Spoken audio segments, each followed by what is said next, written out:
when you're reading through the Bible, but especially the Old Testament, do you ever have the thought, I don't remember hearing about that in Sunday school?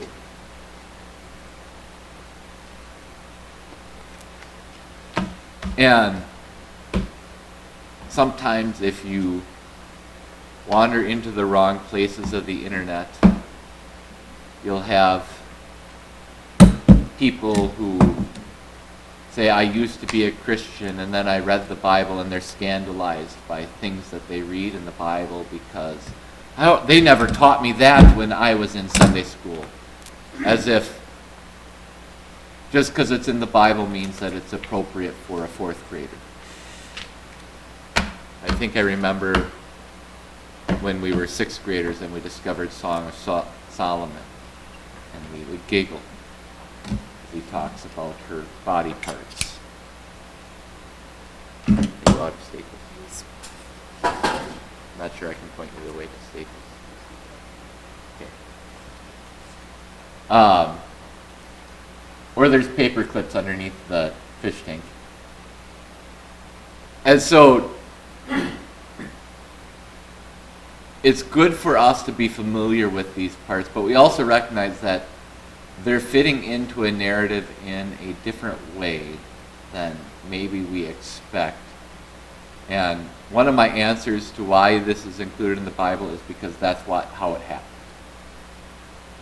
And the Bible is not propaganda. And so if anything, these parts of the Bible that make us go, I don't remember reading that in Sunday school class, could not make us doubt the scriptures as if there's something being hidden from us, but rather it should open our eyes to say, the Bible is being extremely honest and open about what kind of people God's people were. What life was really like. What life is really like. And it should reveal things about our hearts, about the world we live in, and about how good our God is, that even when we see stories like this, he is still at work.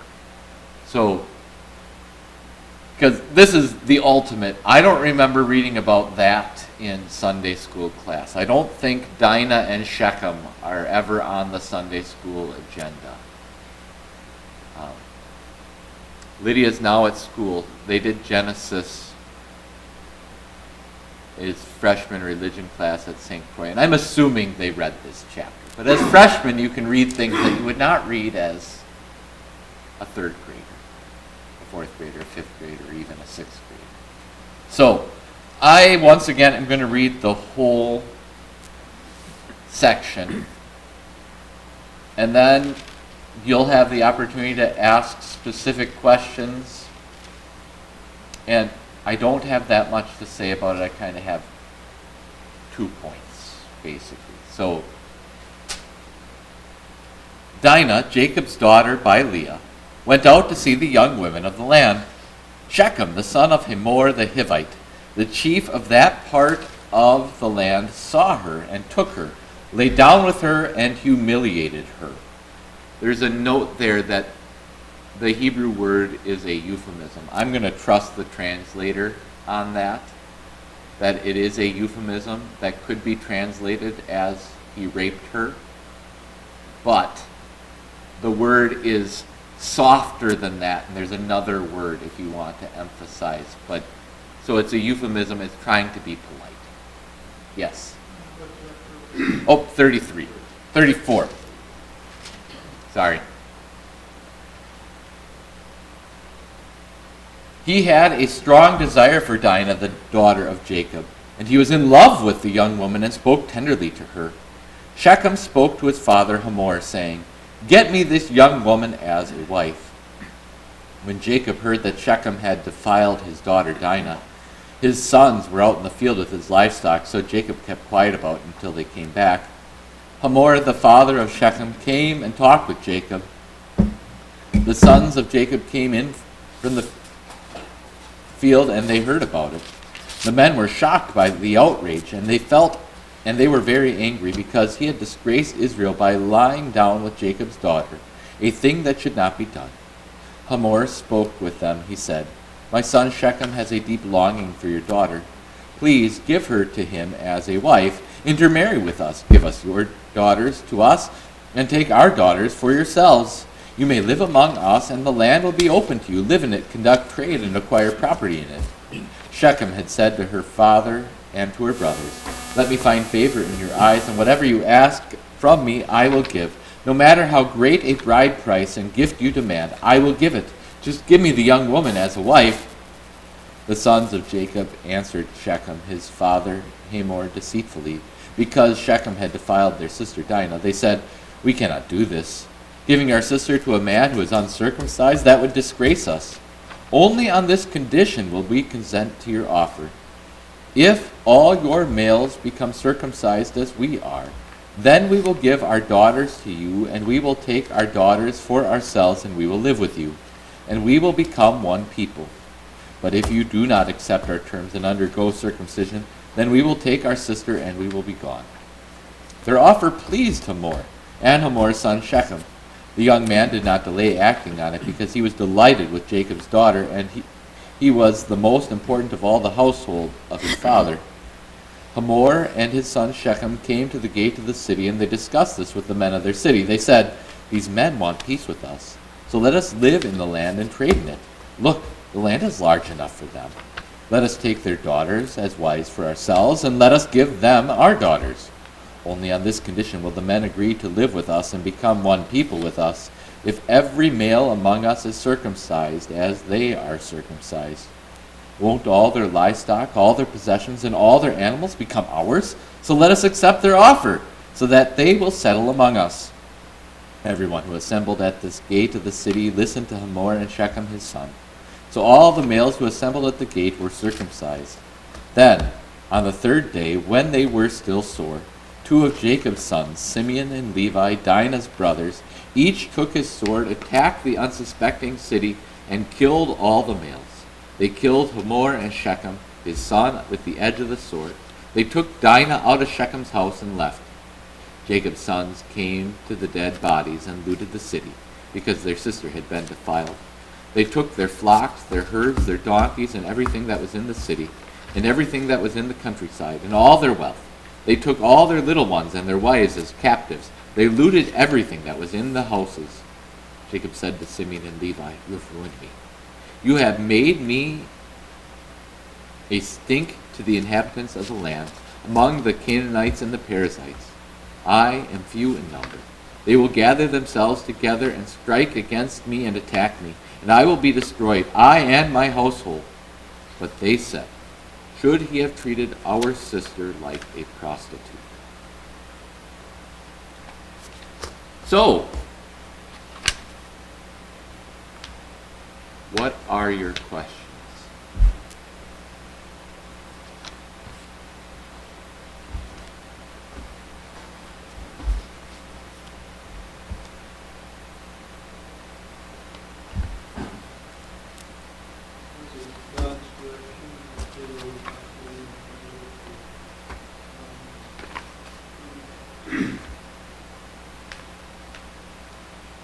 Yes and no. So it's not the same as with the law of Moses. Although, now I'm second guessing myself. But it seems to be very much an understanding.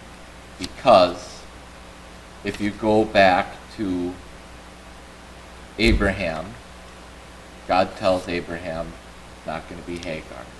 You go to Isaac, and Rebekah says, we can't have our son marrying one of the Canaanites here. He must go and find one from our own family. And then you get to Jacob, and Rebekah says the same. Sarah said that about Isaac, and Rebekah says that about Jacob. Send him, and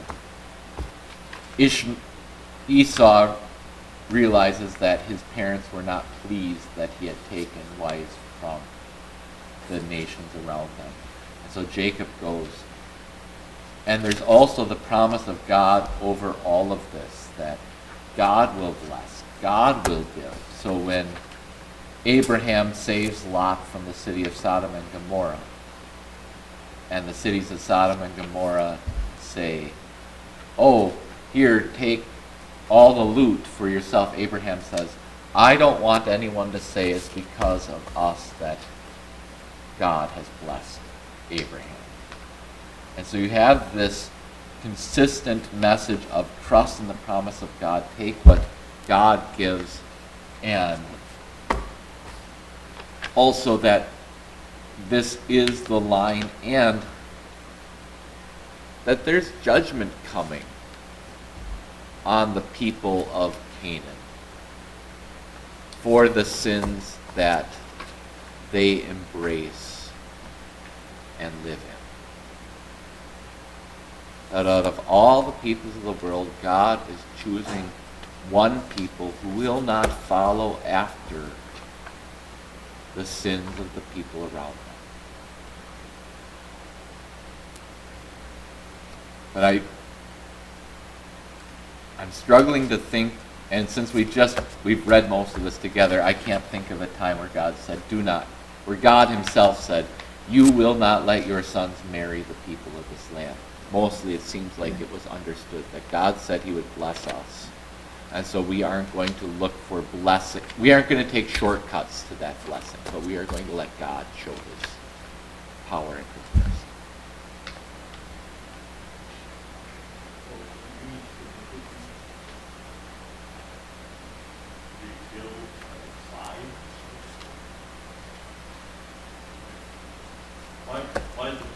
What side? He killed him by the sword.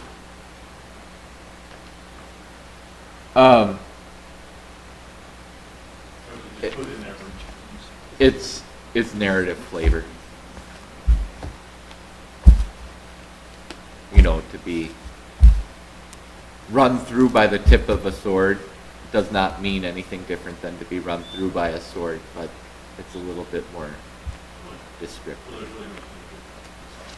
No. Lord,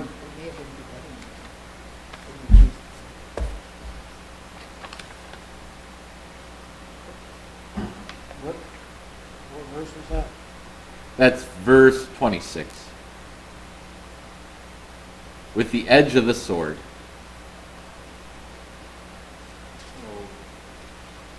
Say that here. So why was it translated that way? Did they put hammer in his son, sets him Well, now to the I'm gonna sword have to to dine him from pull out How my was that? Hebrew Bible, look it up. Joel's arguing with me, which is good. But I'm in the Greek Bible, so I have to switch resources. Change Nestle to BHS. I'm just still not sold on the translation. That's fine. We're getting there, Joel. It's not instantaneous. The Probably chapter never will be. Me and Gene here have the same one. We're not. 34, verse 26. And Hamor and Shechem his son, they killed to the face of the sword is what. Yeah. To the face of the sword is what it says. And I'm not going to do a word study on, because face is one of those words that the Hebrew language uses for all sorts of things, and so the entry in my lexicon is going to be 4 pages long, and I have a cheat. I can find where it's used. It'll tell me what. I have a list of all the verses that it's used, and then it'll tell me where in that lexicon I can find it. However, the literal translation is the face of the sword. So, I don't know. Or the mouth of the sword. Is that trying to say that it's the biting part? Or did they beat them with the flat of the sword? Take a really long time. They were very angry. Still would take a really long time. Like, So I appreciate that the EHV decided to include that because there is another word in the Hebrew. It's not just with the sword. It's they were killed to the face of the sword. And they took Dinah from the house of Shechem, and they went away. It's always good for me to practice a little Hebrew in the morning. So, the NIV is wrong. I'm not positive that the EHV is correct without having to look at it. But it's trying to be correct.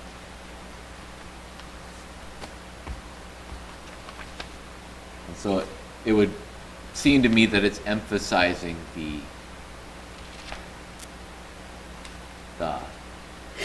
business end of the sword. Not that you would need to state that, but it's just kind of a poetic way of, to tell a good story, sometimes you say things that draw a picture in your mind.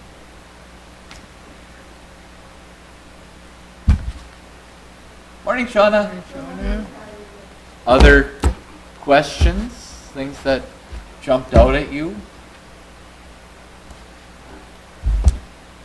Sometimes seems to me that this is a pattern of their culture or of their reaction to events. I'm trying, and you'll be able to fill in.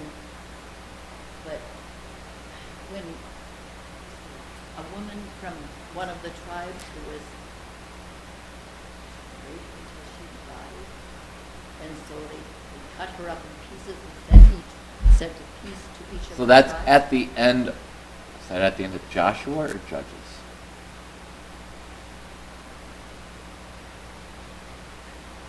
Yes, a woman is defiled by the Benjamites.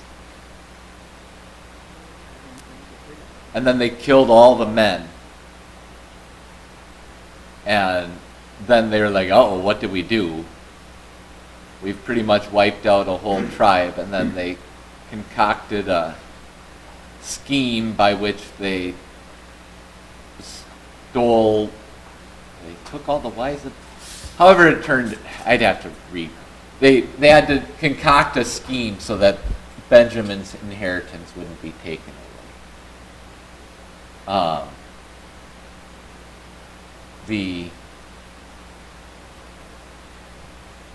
The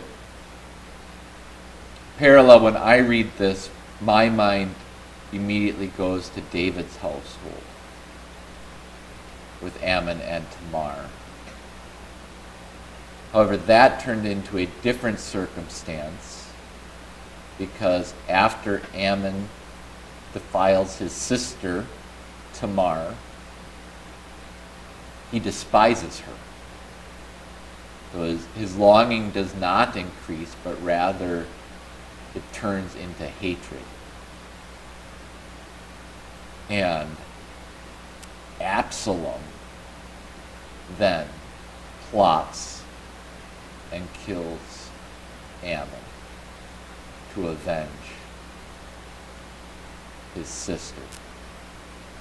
And then Absalom runs, and David pouts, and Joab goes and finds Absalom and brings him back, which turned out very well, of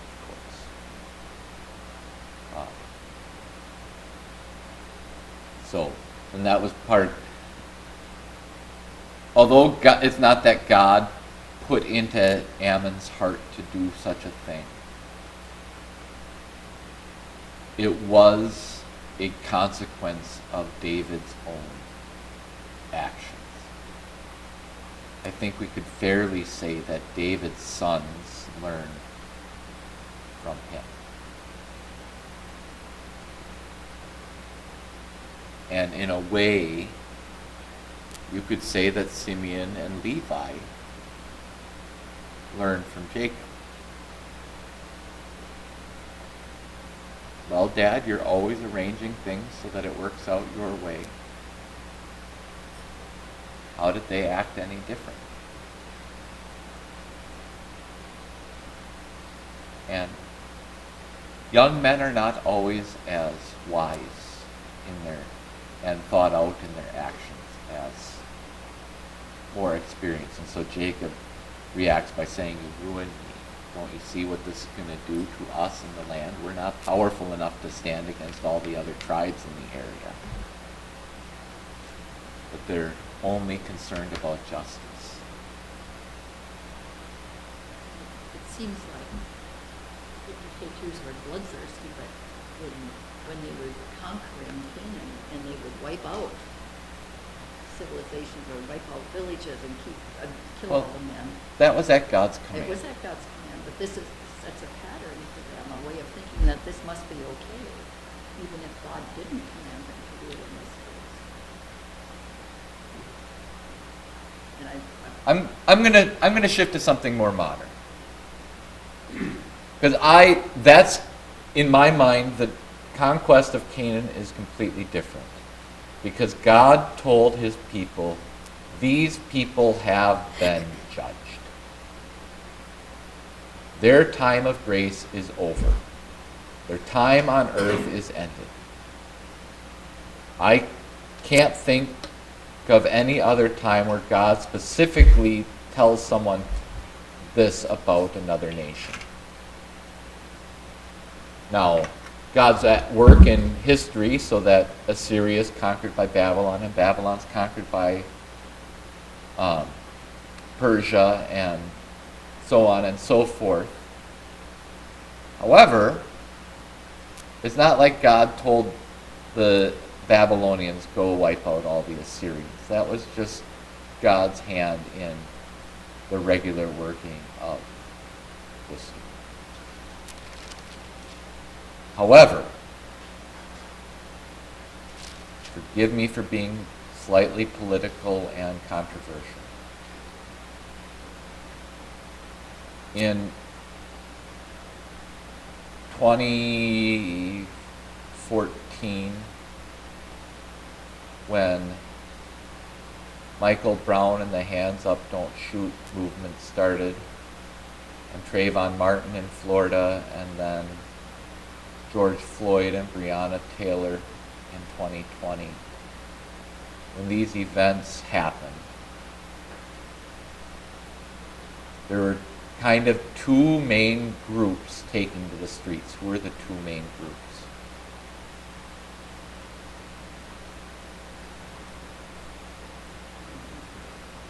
Well, yes. So, focusing in on Antifa, who makes up Antifa? What kind of people? And don't be judgmental, just like physical characteristics. Young, scrawny white men. Okay, that was a little judgmental. I thought you said physical characteristics. If you wanted me to be judgmental, I will. Young men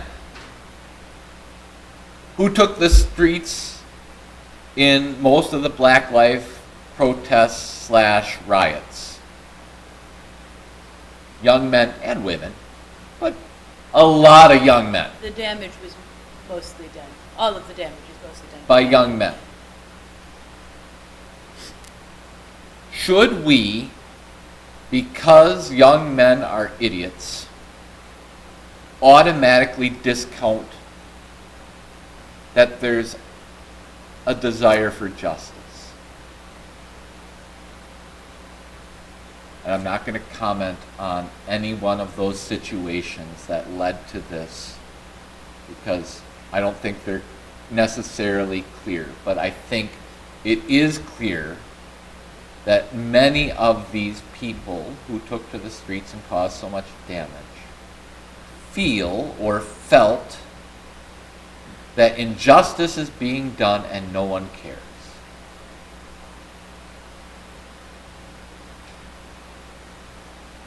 Is that not what young people do? You who grew up in the 60s and 70s.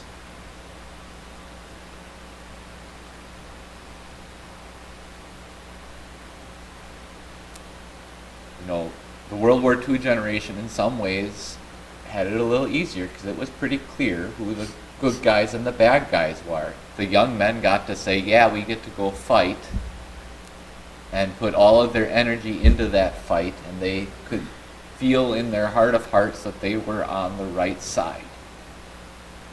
In the anti-war movement in the 60s, I think I can go out on a limb and say that probably most of you aren't rah-rah anti-war movement in the 60s. But if you felt that injustice was being done, maybe you can understand why the frustration would boil over into bad actions. In our recent history, when people feel like injustice is being done, is it not natural for that to boil over into frustration, and without a proper outlet, young men resort to violence without wisdom? Especially if maybe they're either improperly trained how to be men, improperly trained how to be men, or not trained how to be men at all. So, Levi and Simeon see the injustice. They've watched how their dad operates. They hatch this scheme. Do they ever have the intention of having Dinah marry Shechem? Which, by the way, what a horrible thing to do to Dinah that would have been.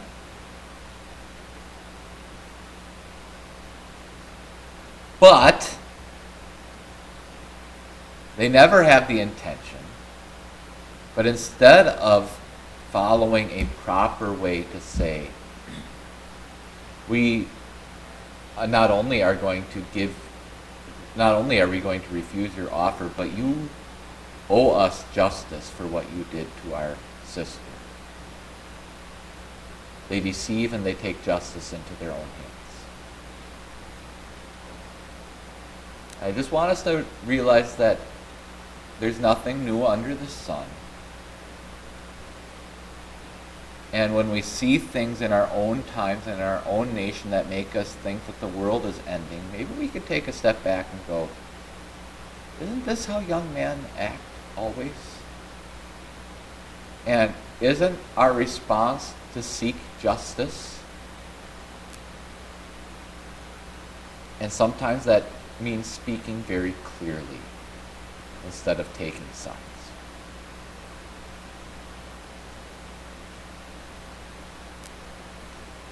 So, as I said, forgive me for, I know that's a controversial, that wasn't one of the 2 points I had intended.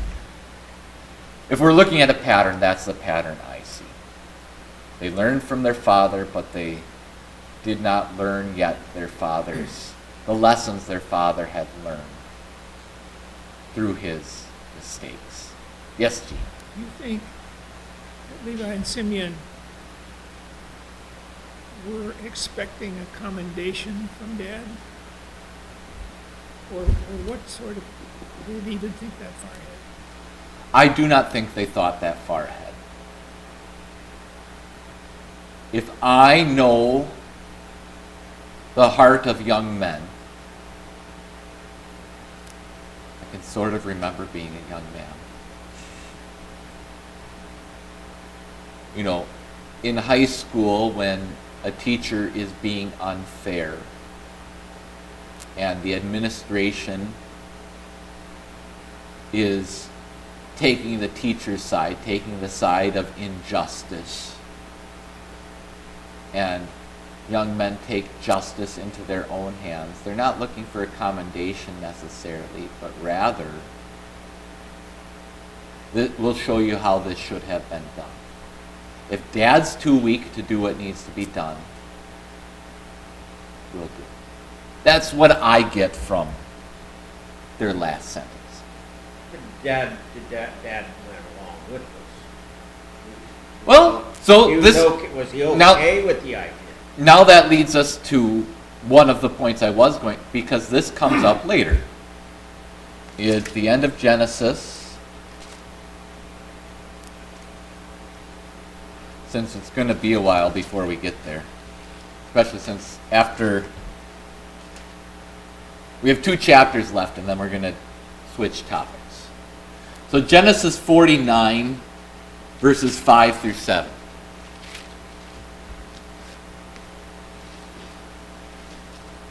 Had someone read that for me?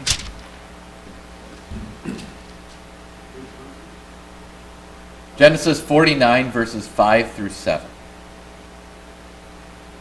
Simeon and Levi are brothers, their swords are weapons of violence.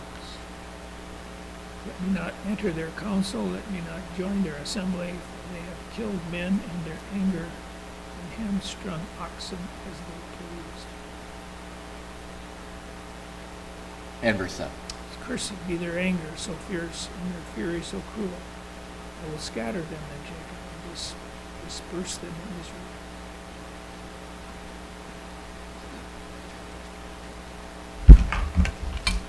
So the label of this section of Genesis is Jacob blesses his sons. And it's interesting that Levi is the house of Moses and Aaron, but they do not have an inheritance in the land. Instead, Joseph gets 2 shares, Ephraim and Manasseh. And Simeon is never an important tribe. The primary tribes are Judah and Ephraim.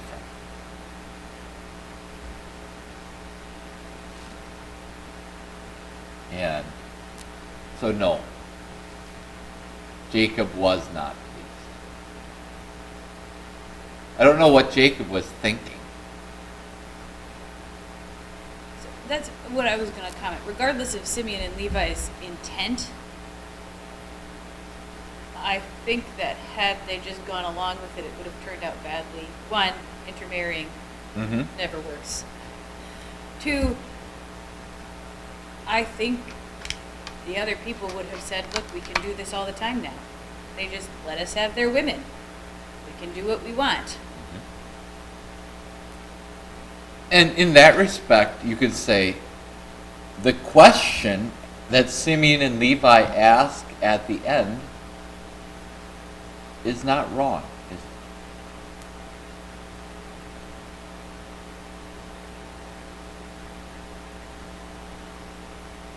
Should they just be able to buy the services of our sister?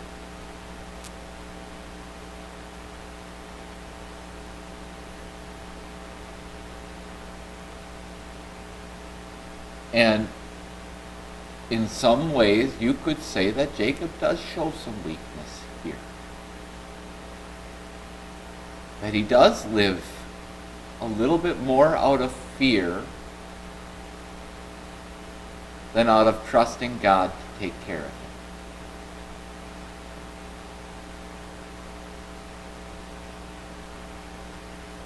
Because he had to agree to this scheme, or he had to agree to the payment.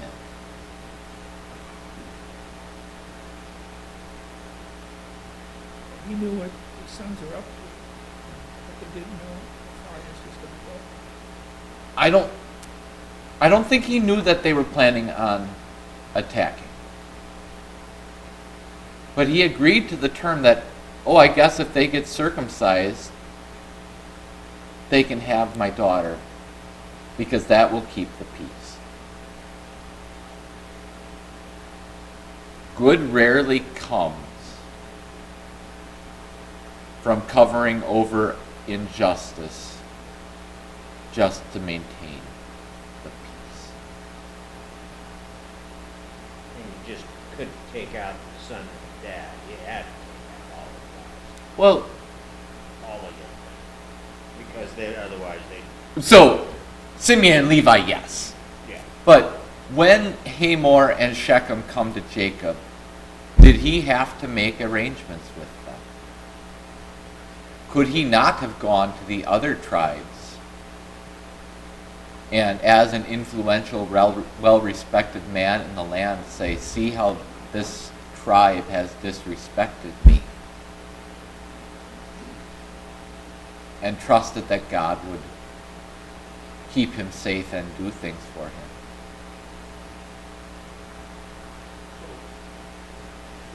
We're squeezing this for all it's worth, apparently. Okay. So, Simeon and Levi were the only two that did all the killing of all the men in the city? Killed every man in the entire city? That would have took a while. Well, so think in the terms of hundreds, not thousands. Still. Small city. Yes.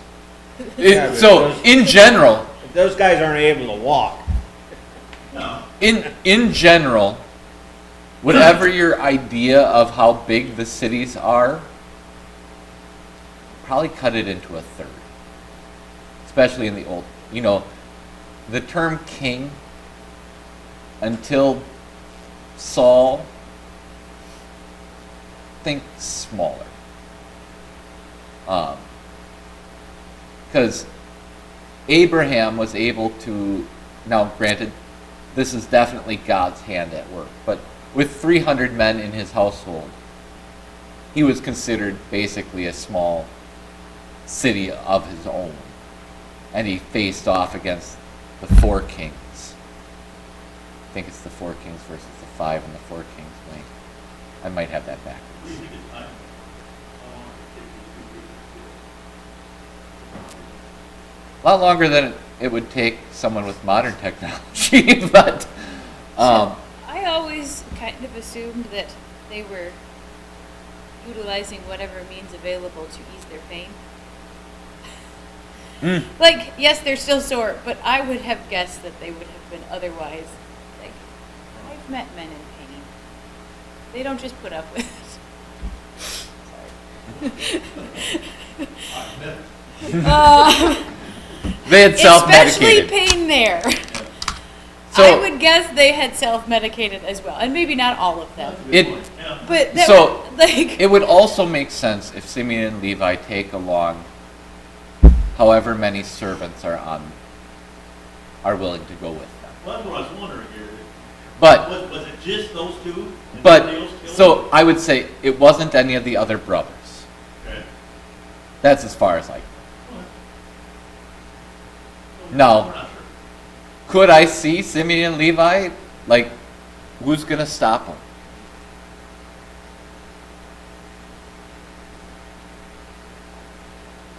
And I know in modern times we imagine that the women would be able to kung fu them to death, and that women can punch men and the men fall over and are taken out of the fight, but that's not reality. 2 30-year-old men in the prime of life, fit and strong, there's no one who's going to stop them if the village is incapacitated. So, but I still think probably 15 to 20 men. They gathered their band of servants. Because they're a great house. And when you think about how many people Jacob had with him that he was able to divide into 2 camps and send servants ahead and send his flock. This is a big group.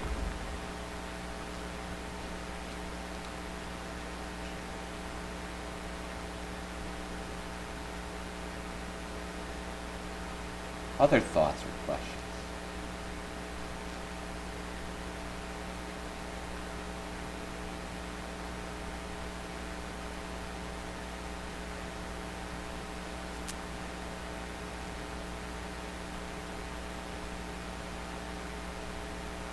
Otherwise, perhaps to come back around to how I started. We don't learn about this in Sunday school class, and that's probably good. You don't necessarily want some Sunday school teacher explaining to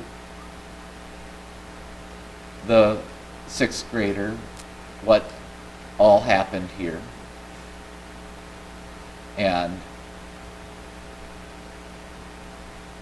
But, as this discussion shows, there are things for us to learn and take to heart, and for young people to consider when their passions are roused, and how you cope with that, and for old people to consider when we see injustice, that we do not just say, well, that's not a big deal. That since this is the way life is, we need to be prepared to deal with the reality, and we should not try to consider that, oh, we're so much more civilized today than they were back then.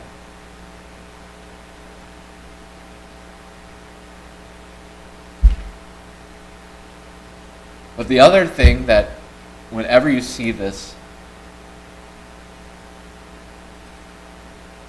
God's able to work in all of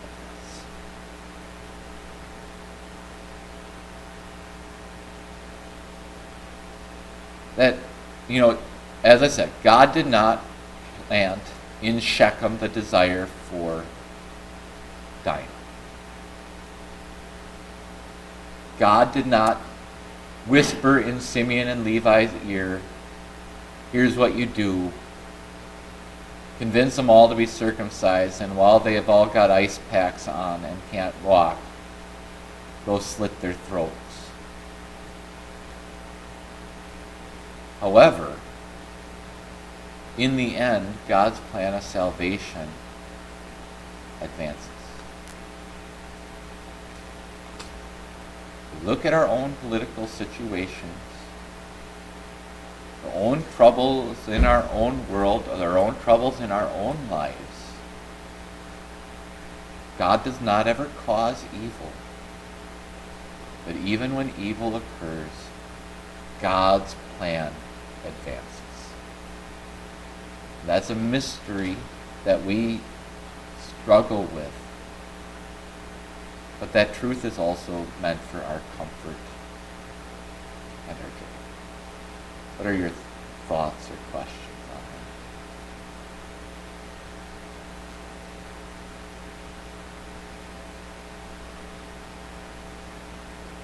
that? I had thought for sure we were going to get through chapter 35 too. We will be able to get through chapters 35 and 36, because chapter 36 is not much to talk about. Then I'm going to have to find a new topic. We're going to leave Genesis for a while. And we'll come back probably in January, February or March, or April, depending on how long my next topic takes. So, if there are any other questions, you can write them down and bring them next time, or if you feel like we didn't conclude something that sticks with you through the week as you ponder it, that's fine too.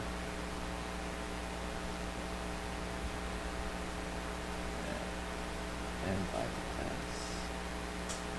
Now, did Oh, Shechem. Shechem. Yeah. Okay. From the back of the throat. Shechem. So, did he, wondering if he knew Dinah before this happened, or was it just that happened? So Dinah was looking for friends. Right. And so she starts hanging out with the young women, doing young women things, which probably less exciting than we imagine today. Washing clothes in the creek, but she's hanging out with the young women. And Shechem looks over and he goes, she's a looker. She's exotic. And he also says, hey, I'm the son of a ruler. I'm the son of a ruler. I'm a big shot. He finds a place to corner her. convinces himself that she wants it, and takes advantage of her.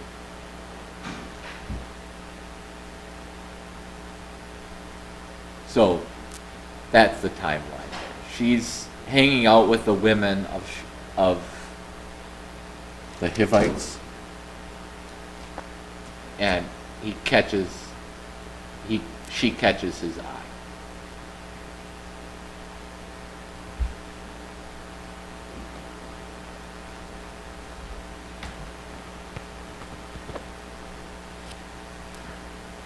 If I didn't